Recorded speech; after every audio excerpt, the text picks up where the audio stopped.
बिस्मिल्लाहिर्रहमानिर्रहीम, अस्सलाम वालेकुम एवरीवन। आज हमारा टॉपिक ऑफ डिस्कशन है that is self ionization of water the pH scale. इससे पहले हम Arrhenius concept of acid and bases discuss कर चुके हैं। ठीक है, पहले एक जनरल इंट्रोडक्शन हमने एसिड और बेसिस का लिया था, एक जनरल कॉन्सेप्ट डिस्कस किया था। फिर हमने Bronsted Lowry concept of acid and bases किया है, एंड देन हमने Lewis concept of acid and bases को बहुत डिटेल में डिस्कस किया था, और फिर हमने डिफरेंट एग्जाम्पल्स को स्टडी किया था। और अब हम आ जाते हैं towards the self ionization of water the pH scale. मेरी तबीयत थोड़ा ख़राब है, तो हो सकता है कि मेरा जो है वो थोड़ा सा बोलने में थोड़ी मुझे मुश्किल हो, तो आप लोगों को मेरे साथ ना कोऑपरेट करना पड़ेगा थोड़ा सा इस मामले में, एंड होप सो आप मेरे साथ इस मामले में कोऑपरेट करेंगे भी। अच्छा, अब हम आ जाते हैं towards the self ionization of water the pH scale. Okay, water molecules are highly polar. Water molecules क्या हैं? They are highly polar. ये इंपॉर्टेंट पॉइंट है। ठीक है, अब मैं आपको समझाती हूँ how water molecules are highly polar. देखिए, आपने इलेक्ट्रोनेगेटिविटी का कॉन्सेप्ट पढ़ा था, तो ऑक्सीजन की जो इलेक्ट्रोनेगेटिविटी है वो हाई होती है as compare to the hydrogen. ठीक है, अब क्या होता है कि जिसके अंदर इलेक्ट्रोनेगेटिविटी हाई होती है, जिस भी एलिमेंट के अंदर, उसके अंदर एबिलिटी होती है कि वो शेयर्ड पेयर ऑफ इलेक्ट्रॉन्स को अपनी तरफ ज़्यादा खींच सके। ठीक है, जो जितना ज़्यादा इलेक्ट्रोनेगेटिव होगा उतना ही ज़्यादा इलेक्ट्रॉन के शेयर्ड पेयर्स को अपनी तरफ खींचेगा। तो क्या होगा कि दैट वाज जो शेयर्ड पेयर ऑफ इलेक्ट्रॉन्स है वो ज़्यादा इलेक्ट्रोनेगेटिव एलिमेंट की तरफ घूमेंगे, और जो है वो कम टाइम के लिए ना जो लेस इलेक्ट्रोनेगेटिव एलिमेंट है उसके ऑर्बिटल में रिवॉल्व करेंगे। ठीक है, उसके ऑर्बिटल में घूमेंगे। अच्छा, अब देखिए यहाँ पर ऑक्सीजन जो है वो ज़्यादा हाईली इलेक्ट्रोनेगेटिव है as compare to the hydrogen. ठीक है, तो इलेक्ट्रॉन्स, ये जो शेयर्ड पेयर ऑफ इलेक्ट्रॉन्स है, देखिए सपोज ये दो इलेक्ट्रॉन्स ले लीजिए ऑक्सीजन और हाइड्रोजन के बीच के। अब ये जो इलेक्ट्रॉन्स है ये ज़्यादा क्या करेंगे? ऑक्सीजन के इर्द गिर्द मूव करेंगे। ठीक है, as compare to the hydrogen. क्यों? क्योंकि ऑक्सीजन की इलेक्ट्रोनेगेटिविटी ज़्यादा है एंड हाइड्रोजन की इलेक्ट्रोनेगेटिविटी कम है। ठीक है, अब क्या है कि दैट, अब चूंकि ऑक्सीजन पूरे के पूरे इलेक्ट्रॉन्स अपने पास ले नहीं लेता, इस वजह से इसके ऊपर एक पूरा नेगेटिव चार्ज नहीं आएगा, बल्कि क्या आएगा? एक पार्शियल नेगेटिव चार्ज आएगा। ठीक है, और जो हाइड्रोजन है वो चूंकि उसके पास इलेक्ट्रॉन्स कम अमाउंट के लिए होते हैं, ठीक है, पूरे के पूरे वो इलेक्ट्रॉन्स दे नहीं देता, इस वजह से वो पूरा पॉजिटिव नहीं होगा, बल्कि क्या होगा? पार्शली पॉजिटिव होगा। ठीक है, ये सिंबल कुछ यूं होता है, पार्शली। ठीक है, क्रॉस एस की फॉर्म में जो। अच्छा, तो हमारे पास क्या है कि दैट ऑक्सीजन जो है वो पार्शली नेगेटिव है एंड हाइड्रोजन जो है वो पार्शली पॉजिटिव है। तो देखिए दो पोल्स बन गए ना, एक पॉजिटिव पोल और एक नेगेटिव पोल। ठीक है, that's why they are saying that water molecules are highly polar. ठीक है, okay. Occasionally, the collisions between the water molecules are energetic enough to transfer a proton from one water molecule to another molecule. जो water molecules हैं वो इतने ज़्यादा polar होते हैं कि that जब वो एक दूसरे के साथ टकराते हैं तो एक जो ऑक्सीजन है वो दूसरे वाटर मॉलिक्यूल का एक हाइड्रोजन अपने पास चुरा लेता है, अपने पास ले लेता है। ठीक है, a water molecule that donates or loses a proton becomes a negatively charged hydroxide ion. ठीक है, जिसने अपना इलेक्ट्रॉन प्रोटॉन दे दिया। ठीक है, जब ये प्रोटॉन दे दिया तो ये हाइड्रोजन क्या करता है? अपने सारे इलेक्ट्रॉन्स फेंक जाता है ऑक्सीजन को कि हाँ भाई तुम ही रखो, मैं जा रहा हूँ। तुमने वैसे भी जो है वो क्या किया था कि ज्यादातर मेरे से इलेक्ट्रॉन्स अपने पास ही लेके रखे हुए थे, तो वैसा करो, मुझ पे एहसान ना करो, सारे के सारे तुम ही ले लो, मैं दूसरे ऑक्सीजन के पास जाके उससे पूरे इलेक्ट्रॉन्स ले लूंगा। ठीक है, अब क्या हो गया कि दैट जब इसने पूरे के पूरे इलेक्ट्रॉन्स इसको दे दिए, तो ये जो ऑक्सीजन है इसके ऊपर एक पूरा नेगेटिव चार्ज आ गया। ठीक है, आप यहाँ पे देखिए, ये यहाँ पे। ठीक है, और एक हाइड्रोजन चूंकि इसका रिमूव हो गया था, सिर्फ एक हाइड्रोजन इसके पास बचता है। ठीक है, तो ये जो OH होता है विद ए नेगेटिव चार्ज, इसे कहते हैं हाइड्रोक्साइड आयन। ठीक है, the other water molecule which gains or accept the proton becomes positively charged hydronium ion. अब क्या होता है कि दूसरा वाला जो ऑक्सीजन होता है वो इस प्रोटॉन को एक्सेप्ट कर लेता है। वो कहता है हाँ भाई ठीक है, तुमने मेरी वजह से कुर्बानी दी है, तुम मेरी वजह से उसको छोड़ के आए हो, तो मैं तुम्हें अपने घर में रख लेता हूँ। ओके, तो अब क्या होता है कि दैट ये चूंकि एक पॉजिटिव कैरेक्टर शो कर रहा है, तो पूरा का पूरा जो ये मॉलिक्यूल है वो क्या हो जाता है, पॉजिटिव हो जाता है। इस पॉजिटिव मॉलिक्यूल को क्या कहते हैं, हाइड्रोनियम आयन कहते हैं। ठीक है, इफ यू रिमेम्बर, तो ये मैं आपको पहले भी थोड़ा सा हाइड्रोनियम आयन, हाइड्रोक्साइड आयन तो मैं आपको पढ़ा चुकी हूँ। ठीक है, अच्छा, दिस रिएक्शन, अब ये तो हमने पूरा जो है वो ओपन मॉलिक्यूलर फॉर्म में लिखा है। अच्छा, अब ये देखिए, ये वाला जो रिएक्शन, इस तरीके से ये दोनों ही रिएक्शंस लिखे हुए हैं। ठीक है, प्लस का साइन, एरो बन रहा है और आगे प्रोडक्ट्स बन रही हैं। ठीक है, यहाँ पे भी सेम है कि एरोज हैं, प्लस का साइन है, रिएक्टेंट्स है, प्रोडक्ट्स हैं, लेकिन इन दोनों में क्या डिफरेंस है, ये जो रिएक्शन है ये स्ट्रक्चरल फॉर्मूला पे बेस है। पूरे के पूरे मॉलिक्यूल के स्ट्रक्चर को खोल के दिखा दिया गया है कि भाई इस तरह का मॉलिक्यूल है। जबकि ये वाला जो फॉर्मूला रिएक्शन है, इसमें आपके पास मॉलिक्यूलर फॉर्मूला है। ठीक है, तो आपने जब रिएक्शन को एक्सप्लेन कर रहे थे कि एक हाइड्रोजन मॉलिक्यूल, एक हाइड्रोजन जो है, सॉरी, वो ट्रांसफर हो जाता है to the other water molecule, तो आप क्या करोगे, आप ये स्ट्रक्चरल रिएक्शन शो करोगे। ठीक है, तो ये नहीं आपने करना कि भाई हम ऐसे क्यों करें कि हम ऊपर वाला या लिख दें या हम नीचे वाला लिख दें, ऐसा नहीं आपने करना। आपने दोनों को ही लिखना है और दोनों को ही याद करना है। अच्छा, now let us move the reactions in which the two water molecules produce ions is called the self ionization or auto ionization of water। अब क्या है कि खुद ही ये वाटर मॉलिक्यूल्स एक दूसरे के साथ रिएक्ट करके आयंस बना रहे हैं ना, पॉजिटिव और नेगेटिव आयंस बना रहे हैं, तो इसको हम क्या कहेंगे, सेल्फ आयनाइजेशन, के मतलब खुद ब खुद आयनाइजेशन के रिएक्शन को अंडरगो कर दिया इनने, या ऑटो आयनाइजेशन रिएक्शन। ठीक है, अब क्या होता है कि sometimes auto self ionization of water को निकाल देते हैं और सिंपली जो है वो इसको आयनाइजेशन ऑफ वाटर कहा जाता है। ठीक है, ना अब अगर एक वाटर मॉलिक्यूल को कंसिडर किया जाता है, यहाँ पे देखिए दो वाटर मॉलिक्यूल का एक दूसरे के साथ रिएक्शन शो किया गया था। अब यहाँ पे सिंपली एक वाटर मॉलिक्यूल को उन्होंने बताया कि भाई एक वाटर मॉलिक्यूल जो है ना, असल में मेन चेंजिंग उसी के अंदर आती है, उसका एक हाइड्रोजन लूज हो जाता है। ठीक है, जो कि दूसरे वाटर मॉलिक्यूल के साथ जाके चिपक जाएगा, और बाकी जो उस वाटर मॉलिक्यूल में बचता है ना, वो एक हाइड्रोक्साइड आयन बचता है। ठीक है, अब देखो, water is a weak electrolyte. Weak electrolyte का मतलब क्या है कि दैट ये इलेक्ट्रिसिटी को बहुत ज्यादा अमाउंट में पास नहीं कर सकता। क्यों? क्योंकि जो सेल्फ आयनाइजेशन ऑफ वाटर है वो अकर करती है at a very small extent. जो वाटर मॉलिक्यूल्स हैं वो आयंस में कन्वर्ट होते हैं at a very small extent.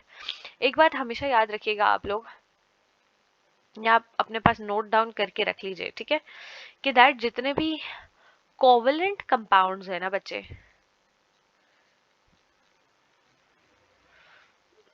Let me type it for you, covalent compounds जो है ना वो क्या है, वो आर, क्या कहते हैं, very poor conductors of electricity.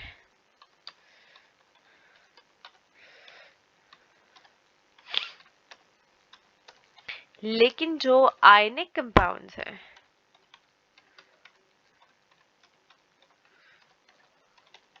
Are good conductors. किधर जो आयनिक कंपाउंड्स होंगे ना, वो क्या करेंगे कि वो इलेक्ट्रिसिटी को बहुत अच्छे तरीके से कंडक्ट करेंगे। जबकि ये जो ये हैं, इसको मैं यहाँ ले आती हूँ ताकि आपको दिखाई दे, होप्स आपको कलर दिखाई दे रहा होगा। अच्छा, अब देखिए कि दैट जितने भी आपके जो कोवलेंट कंपाउंड्स है ना, जिनके अंदर कोवलेंट बॉन्ड मौजूद है, ठीक है, जैसे वाटर मॉलिक्यूल हो गया, ये इटसेल्फ एक कोवलेंट कंपाउंड है, तो इलेक्ट्रिसिटी को बहुत मुश्किल से कंडक्ट करेगा। लेकिन क्या होता है कि दैट जब वो ये आयंस में कन्वर्ट हो जाता है ना, पॉजिटिव एंड नेगेटिव आयंस में, तो देखिए पॉजिटिव एंड नेगेटिव आयंस की मूवमेंट की वजह से ये इलेक्ट्रिसिटी कंडक्ट होती है। ठीक है, तो कोई भी ऐसा सिस्टम, कोई भी ऐसा लिक्विड या सॉलिड वगैरह की फॉर्म में जिसके अंदर से आयंस मूव कर सके, ठीक है, वो क्या कर देता है, वो इलेक्ट्रिसिटी को कंडक्ट करता है। ओके, तो क्या है कि वाटर क्यों वीक इलेक्ट्रोलाइट है। नाउ द क्वेश्चन में अराइज, आपसे ये क्वेश्चन पूछा जा सकता है कि आप बताएं कि वाटर जो है वो is a poor conductor of electricity, why, या वाटर क्यों एक वीक इलेक्ट्रोलाइट के तौर पे एक्ट करता है। बिकॉज जो ये जो सेल्फ आयनाइजेशन होती है ना वाटर की, ये बहुत कम होती है। बहुत कम ऐसे मॉलिक्यूल्स हैं वाटर के जो कि टूट के आयंस बनाते हैं। सपोज 95% मॉलिक्यूल्स जो है वो 95% वाटर जो है वो मॉलिक्यूल्स की फॉर्म में है, यानी कोवलेंट कंपाउंड की फॉर्म में है, और सिर्फ 5% जो है वो आयनिक फॉर्म में, पॉजिटिव और नेगेटिव आयंस की फॉर्म में मौजूद है। ठीक है, इन आयंस की फॉर्म में मौजूद है। तो क्या होगा कि दैट जब इतनी कम अमाउंट में आपके पास आयंस मौजूद हैं, इसका मतलब आपकी जो इलेक्ट्रिसिटी कंडक्ट होगी वो भी क्या होगी, कम अमाउंट में ही होगी। ठीक है, अब देखो at 25 degree Celsius the experimentally determine the concentration of the hydrogen ions and the hydroxyl ions is as follow. जब 25 डिग्री सेल्सियस का टेम्परेचर आता है, यानी जनरली जिसे रूम टेम्परेचर कहा जाता है, ठीक है, आप इसे लिख लीजिए, it is a room temperature.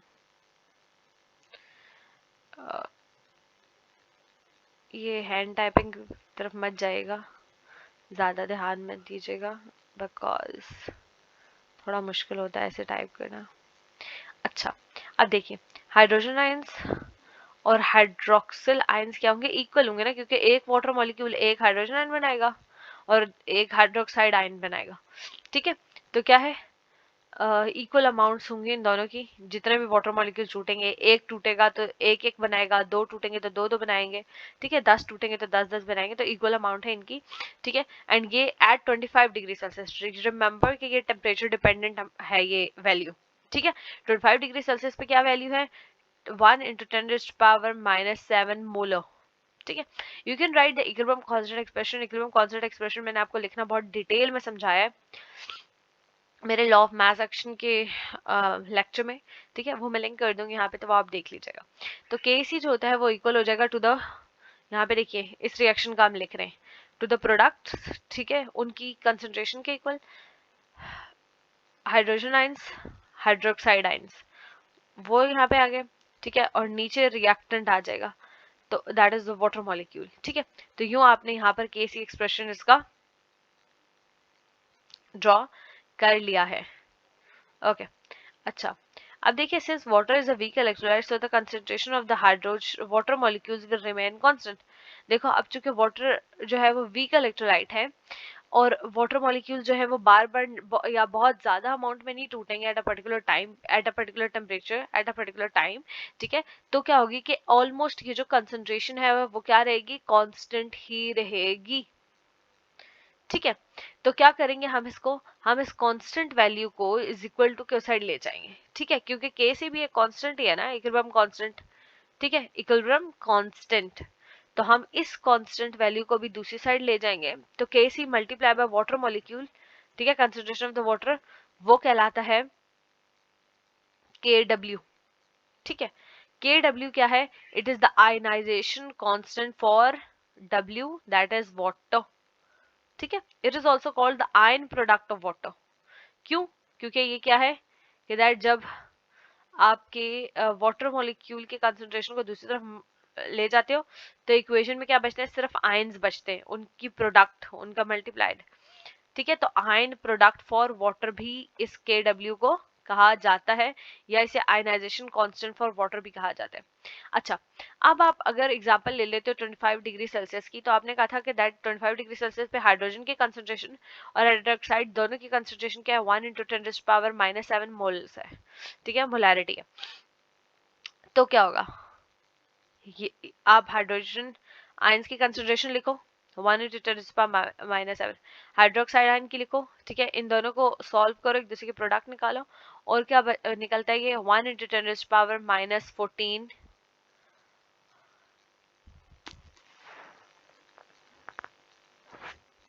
Eight 25 degree Celsius. ठीक है, इन प्योर वाटर। अब देखो, अब आप ये देख रहे हो कि एट जनरली जो आपकी जो कंसंट्रेशन है हाइड्रोक्साइड आयंस की एंड इसके साथ साथ हाइड्रोजन आयंस की, वो क्या है 25 डिग्री सेल्सियस पे -7 है। अच्छा, अब हम आ जाते हैं यहाँ पे, देखो आपको के डब्ल्यू की वैल्यू निकल आई है फॉर 25 डिग्री सेल्सियस। अब क्या हो सकता है, आपको ये कहा जा सकता है आप आयनाइजेशन कांस्टेंट फॉर वाटर की वैल्यू निकालो। ठीक है, और जो वो है हाइड्रोजन आयंस की कंसंट्रेशन ये है, हाइड्रोक्सिल आयंस की कंसंट्रेशन ये है, और टेम्परेचर ये दिया हुआ है। ठीक है। तो आप क्या करोगे, सिंपली हाइड्रोजन आयन की कंसंट्रेशन पुट करोगे, हाइड्रोक्साइड आयन की कंसंट्रेशन पुट करोगे, उनको एक दूसरे के साथ मल्टीप्लाई करोगे और आपके पास Kw आ जाता है, that is the ionization constant for water. अच्छा, now let's move towards this next paragraph. In 1909, the Danish biochemist Soren Sorensen proposed a convenient method to express such a small concentration. देखिए -14 यानी 0.13 times 0 आएंगे यहाँ पे, ठीक है, लिखते चल जाओ, फिर 1। तो ये क्या है, बहुत स्मॉल वैल्यू है। अब क्या है कि इसको बेहतरीन तरीके से प्रेजेंट करने के लिए हमारे पास सोरेनसन ने एक मेथड प्रपोज किया था, ठीक है, दैट वाज पीएच और पीओएच स्केल। ठीक है, पीएच क्या है, अब आपको ये पीएच की डेफिनेशन आनी चाहिए। PH is the negative logarithm of the molar concentration of the hydrogen ions in aqueous solution. ठीक है, एक्वस सॉल्यूशन के अंदर जो मोलर कंसंट्रेशन है हाइड्रोजन आयंस की, वो क्या होगी, ठीक है, ये आ जाएगा हमारे पास पीएच में, okay, minus log into molar concentration of the hydrogen ions. ठीक है, अच्छा, अब देखिए फॉर प्योर वाटर हमारे पास 25 डिग्री सेल्सियस पे हाइड्रोजन आयंस की कंसंट्रेशन भी ये है, 1 × 10⁻⁷ है, और हाइड्रोक्साइड आयंस की भी यही है। ठीक है, तो अब ये जो कंसंट्रेशन दी हुई है 1 × 10⁻⁷, उसको इस फॉर्मूला के अंदर पुट करो, ठीक है, और उसका माइनस लॉग निकालो। ठीक है, जब आप उसका माइनस लॉग निकालते हैं तो आपके पास क्या आती है, एक पर्टिकुलर वैल्यू आती है,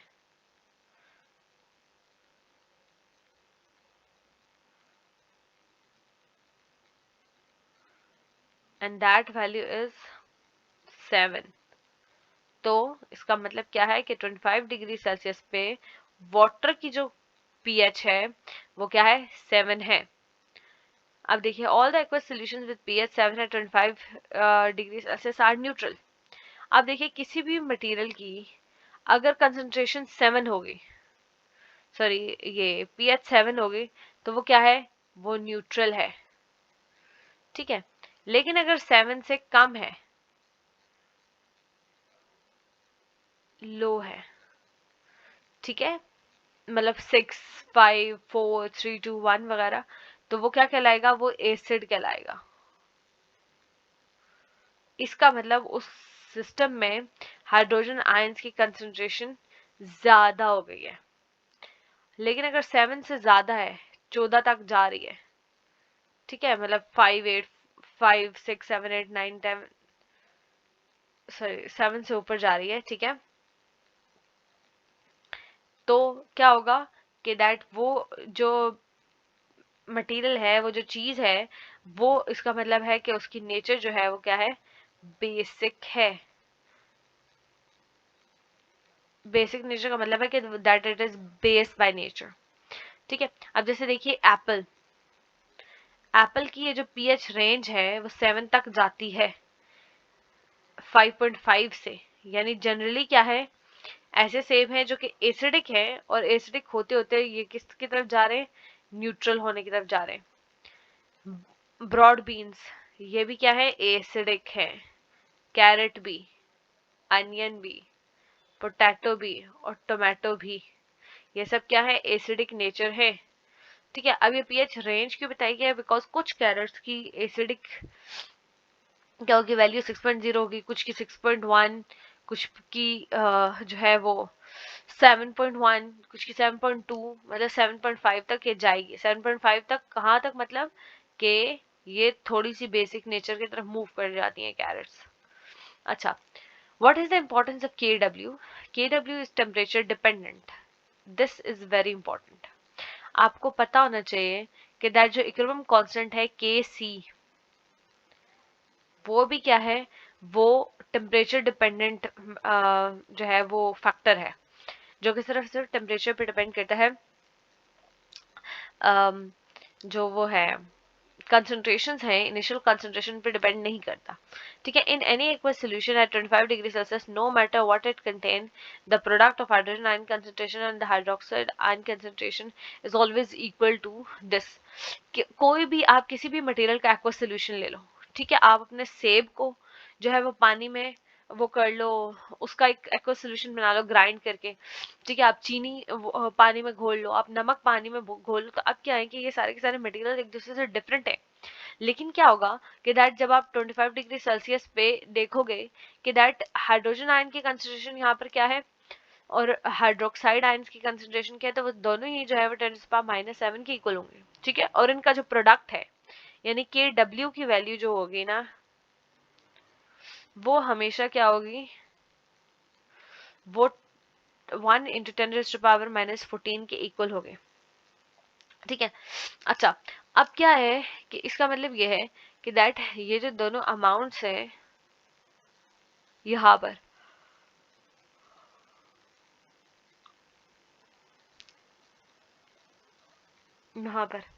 इन दोनों के कंसंट्रेशंस का इक्वल होना बहुत जरूरी है। अगर ये 1 × 10⁻⁷ है तो ये भी 1 × 10⁻⁷ होगी, ताकि जो के डब्ल्यू की वैल्यू है ये कांस्टेंट रहे, ठीक है।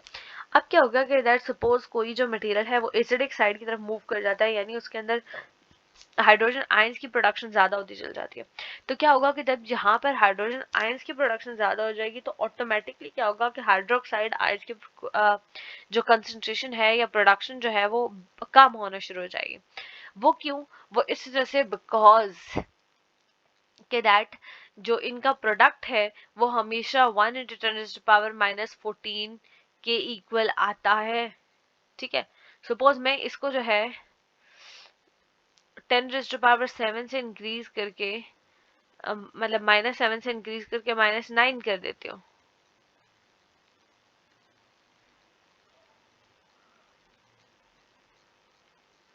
तो आपको पता होना चाहिए कि हाइड्रोक्साइड आयन की कंसंट्रेशन क्या हो जाएगी, 7 से क्या होगा, यहाँ पे 9 यानी 2 स्टेप्स हम ऊपर चढ़े 7 से, तो यहाँ पे क्या होगा 7 से 2 स्टेप्स नीचे आ जाएंगे, तो यहाँ की जो कंसंट्रेशन होगी मतलब हाइड्रोक्साइड आयन की कंसंट्रेशन होगी वो 10 × 10⁻⁵ होगी, ठीक है।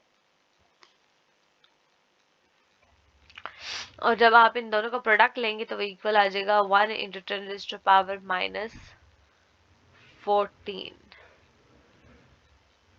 ठीक है। Hope so I am clear with this concept. अब देखिए, जब हाइड्रोजन आयन की कंसंट्रेशन हाइड्रोक्साइड आयन के कंसंट्रेशन के इक्वल हो जाएगी तो ये दोनों कंसंट्रेशंस क्या हो जाएंगी, एक दूसरे के इक्वल हो जाएंगे, और दोनों क्या है एट 25 डिग्री सेल्सियस 1 × 10⁻⁻7 है, ठीक है। अब सोल्यूशन क्या होगा, न्यूट्रल हो जाएगा। आप इसकी पीएच जो है वो इस मेथड से निकाल के देख भी सकते हैं, यानी इस वैल्यू का नेगेटिव लॉग ले लें, ठीक है। तो वो पीएच क्या हो जाएगी, 7 हो जाएगी, दैट इज न्यूट्रल, ठीक है। लेकिन जब आपकी कंसंट्रेशन हाइड्रोजन आयंस की वो 10⁻⁻7 से ज्यादा हो जाती है, ठीक है, तो देखो आर्हीनियस के कॉन्सेप्ट के मुताबिक क्या होगा कि दैट वो वाला जो मटेरियल है वो एसिडिक नेचर का है, ठीक है। अब आप इसको ऐसे भी प्रूव कर सकते हो कि आप इसकी ना क्या करो, आप इस वैल्यू का मतलब ग्रेटर देन 7, सपोज आप 9 निकाल लेते हो, ठीक है, -9 आ जाता है, तो जब आप उसका नेगेटिव लॉग निकालते हो 1 × 10⁻⁹ का, ठीक है, तो क्या होगा कि दैट वो 7 नहीं आता बल्कि 7 से कम वैल्यू आएगी, जिसकी वजह से क्या होगा कि दैट ये वाला जो मटेरियल होगा हम उसको क्लासिफाई कर देंगे इनटू एसिड्स। दूसरे की तरफ आ जाते हैं कि दैट हमारे पास अगर हाइड्रोजन आयंस की कंसंट्रेशन लेस देन -7 है तो ऑटोमेटिकली इसका मतलब आपको समझ जाना चाहिए कि दैट हाइड्रोक्साइड आयंस की कंसंट्रेशन ज्यादा होगी, और हाइड्रोक्साइड कौन सी नेचर है, बेसिक नेचर है, ठीक है, बेस के तौर पे एक्ट करता है। तो यहाँ पर क्या होगा कि दैट ये जो मटेरियल है इसकी आपको नेचर पता चल जाएगी, एसिडिक है, बेसिक है या कुछ भी है, ठीक है। पहले आप सिंपली क्या होगा, या आपको कंसंट्रेशन से भी पता चल सकता है, और आप कंसंट्रेशन का नेगेटिव लॉग लेके आप उसकी जो है वो पीएच वैल्यू भी फाइंड आउट कर सकते हैं। और अभी मैंने आपको बताया कि पीएच अगर देखो 7 है तो वो क्या है, न्यूट्रल है, 7 से कम है तो वो क्या है, एसिड है, 7 से ज्यादा है तो वो आपके पास क्या है, बेसिक नेचर है, ठीक है। अब देखो यहाँ पर भी ये सारी की सारी चीजें ये लिखी हुई है। ठीक है, जो जो आप एसिडिक नेचर की तरफ जाते हो हाइड्रोजन आयंस की अमाउंट बढ़ती है, उनकी कंसंट्रेशन इंक्रीज होती है, और जो जो आप मूव करते हो बेस की तरफ तो हाइड्रोक्साइड आयंस की कंसंट्रेशन इंक्रीज करती चली जाती है। ये क्वेश्चन अब आपने खुद सॉल्व करना है। ठीक है, आप क्या कर लो, आप इसकी पीएच ने आप इसका नाम minus log into concentration of the hydrogen ions वो पुट करो। आप इसका क्या करोगे, आपके पास ना माइनस लॉग निकालने से यानी नेगेटिव लॉग निकालने से क्या हो जाएगा, इसकी पीएच की वैल्यू आ जाएगी। तो फिर आप आइडेंटिफाई कर सकते हो, अगर वो पीएच की वैल्यू 7 की इक्वल है तो वो आप कह सकते हो कि ये मटेरियल न्यूट्रल है। 7 से कम है तो ये एसिडिक है, 7 से ज्यादा है तो ये बेसिक है। मैं पॉइंट्स अपने इससे से रिपीट करती रहती हूँ ताकि आपके जहन में ना ये बैठ जाए। होप सो आज का लेक्चर जो है वो आपको समझ आ गया होगा। ठीक है, बाकी क्वेश्चंस में कोई भी कंफ्यूजन होती है तो आप पूछ सकते हैं। देखिए नीचे वाला क्वेश्चन भी उसी तरह सॉल्व होगा, उन्हें कंसंट्रेशन ऑफ हाइड्रोजन आयंस आपको दी हुई है, आपने सिंपली माइनस लॉग वाले फॉर्मूला में पुट करना है और वैल्यूज निकाल लेनी है और आपको पता चल जाएगा कि एसिडिक नेचर है, बेसिक नेचर है या फिर न्यूट्रल नेचर है। ठीक है, पीएच स्केल जो है वो हम नेक्स्ट लेक्चर में स्टडी करेंगे।